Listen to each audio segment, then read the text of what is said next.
Seguramente, hasta el menos informado de los mortales, a día de hoy se habrá enterado de que la inteligencia artificial ya es una realidad y que se está introduciendo en todos los aspectos de nuestro día a día.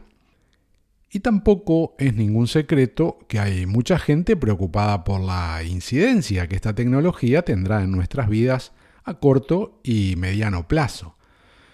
Ya se están produciendo cambios que, además de inevitables, serán de calado en todos los estratos de una sociedad que ahora mismo transita un más que precario y delicado equilibrio en el que el pronóstico no es precisamente de paz y tranquilidad. Caminando por la senda de la vida, un podcast en mi mente se unía y la bitácora mental se grababa con cada acorde en mi guitarra y la emoción que brillaba. Hola, ¿qué tal? ¿Cómo estás? Soy Carlos Vitéz y te doy la bienvenida a un nuevo episodio de Bitácora Mental. A juzgar por la introducción, esta que acabo de hacer, lo esperable sería que este episodio tomara un rumbo que muchos están tomando, pero por el que no voy a transitar. Por eso el spoiler en el título, y a riesgo de decepcionarte, de lo que voy a hablar es de la música y no de otras cuestiones que muy bien están abordando personas más informadas en cada arista que tratan sobre lo que es la inteligencia artificial y qué nos espera conviviendo con ella o incluso luchando por nuestro espacio en este nuevo escenario tecnológico. Y te quiero hablar de la música porque hace unos días estaba leyendo un artículo en el que se daba cuenta de que Sony estaba negociando la adquisición del catálogo completo de Queen, el grupo musical evidentemente, por unos $1.200 millones. Una cifra que da escalofríos y que dicen es más del doble de lo que esa misma compañía pagó hace unos meses por la mitad del catálogo de Michael Jackson. Artista que recordemos fue uno de los más listos y hace unos 40 años más o menos compró los derechos de los temas de los Beatles, asunto que le enemistó con Paul McCartney, que hasta ese momento lo consideraba un amigo, ¿no? Y con él poco tiempo antes, había grabado temas exitosos como Say Say Say o The Girl Is Mine.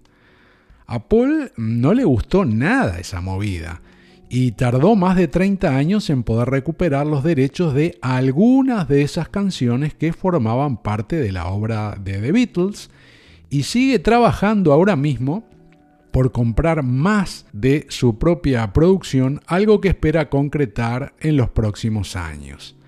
Hasta hace poco, el hecho de que un artista vendiera todos sus derechos era algo, ¿cómo decirlo?, sorprendente, ¿no? O incluso hasta mal visto.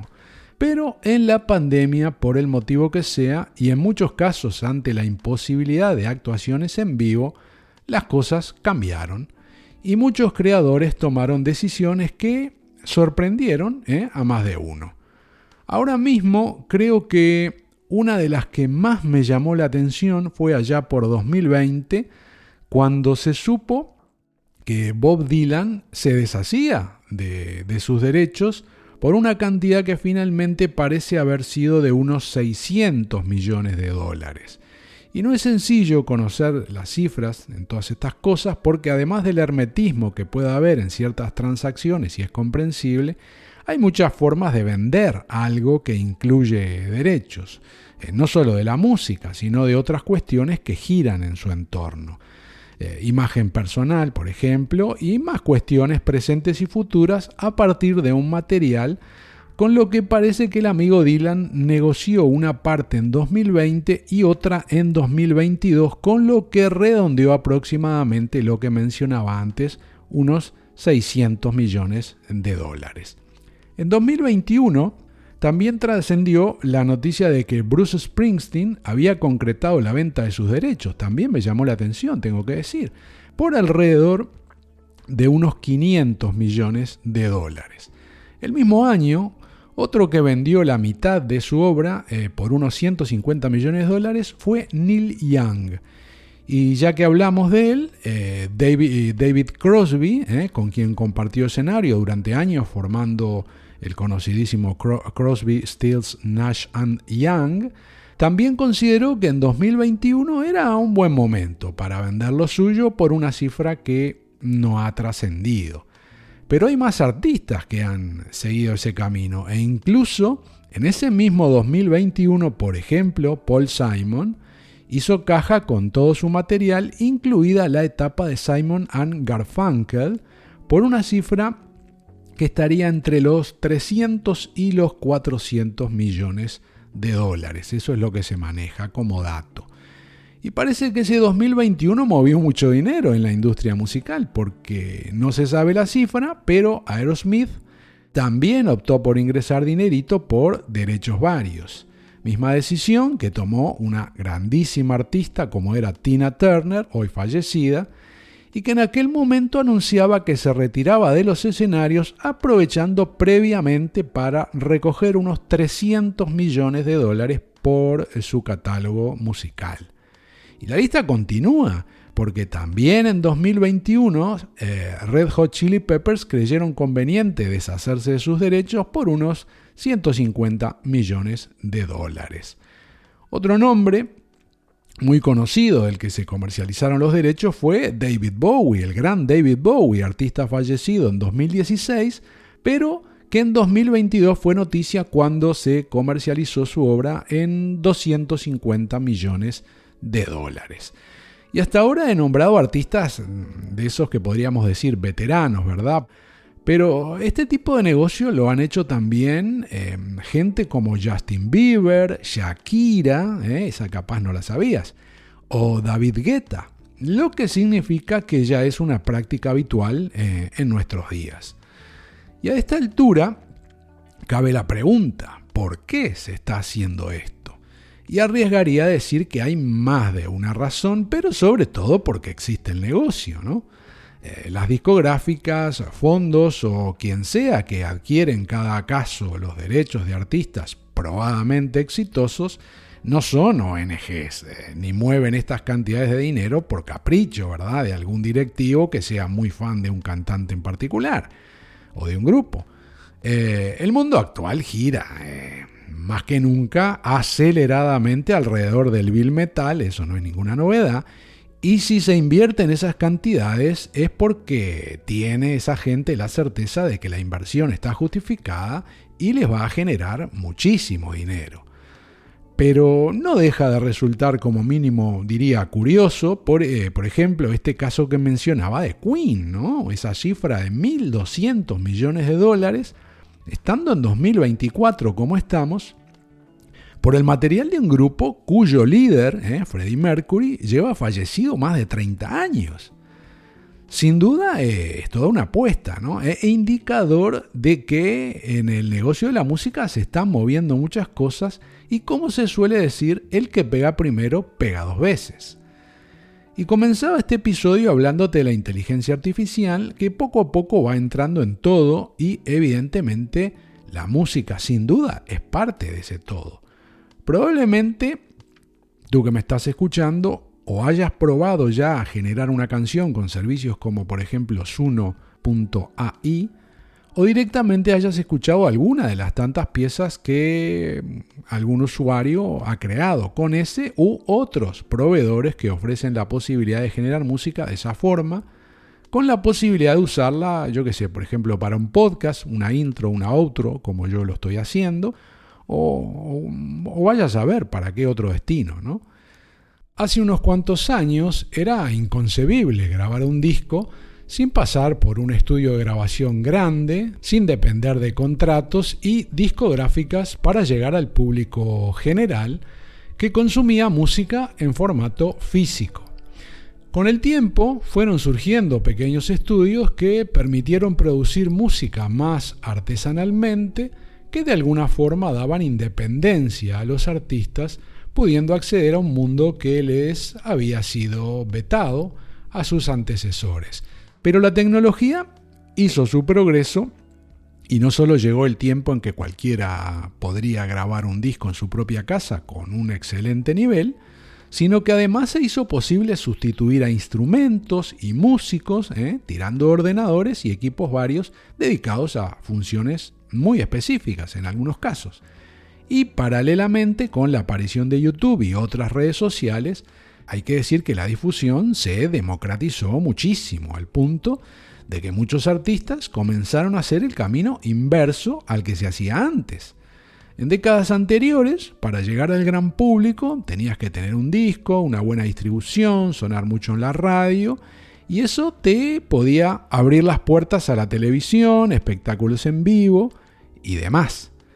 Evidentemente, para eso debías partir de una base sólida, tener mucho talento para sortear los primeros filtros y que alguien arriesgara su dinero para acompañarte en los primeros pasos. Dotarte, obviamente, de recursos y hacer todo el recorrido necesario para intentar llevarte hasta lo más alto del escenario, ya fuera local o internacional, lucrándose, evidentemente, con lo que había invertido en su artista, muchas veces incluso de forma, diríamos, hasta vergonzosa.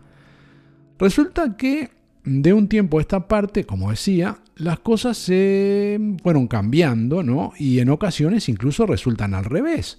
Es posible abrirse camino, ahora mismo en redes sociales y YouTube, dándose a conocer con mínimos recursos y teniendo una cierta o muchísima repercusión, resultando que muchas veces los que antes te ponían 1000 pegas para darte una oportunidad, ahora son los que la buscan contigo. Y es así que intentan aprovechar el tirón que tú mismo has creado y trabajar para que la bola de nieve se haga lo suficientemente grande para que tú ganes algo y ellos sigan siendo los dueños de la mayor parte posible del negocio, que evidentemente no van a regalar mientras puedan luchar por él. Pero en todo esto hay un nuevo jugador, la inteligencia artificial, que ya está produciendo música, pero también video. Y más allá de que al momento de grabar este audio pensemos que aún no estamos en el punto de una creación que sustituya al humano, eso llegará, y probablemente mucho más rápido de lo que creemos.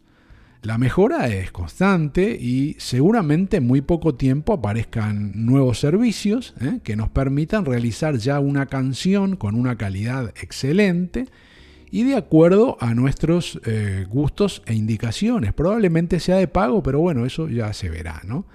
Y del mismo modo nos van a permitir hacer una película, con lo que el mercado de la música, el cine y la televisión podrían entrar en una etapa de revolución, impensada seguramente hace poco tiempo, porque no se trata solo de audio, con los derechos correspondientes en cada situación y ocasión, también tirando de tecnología, obviamente, es posible recrear artistas sobre un escenario cantando y dando conciertos, a pesar de que lleven décadas fuera de la escena musical o incluso de este mundo, ¿no? Y eso es algo que ya se está haciendo. Volver a dar vida a personas que ni en sus sueños más locos podrían haber concebido el ser parte de un espectáculo sin estar físicamente presentes.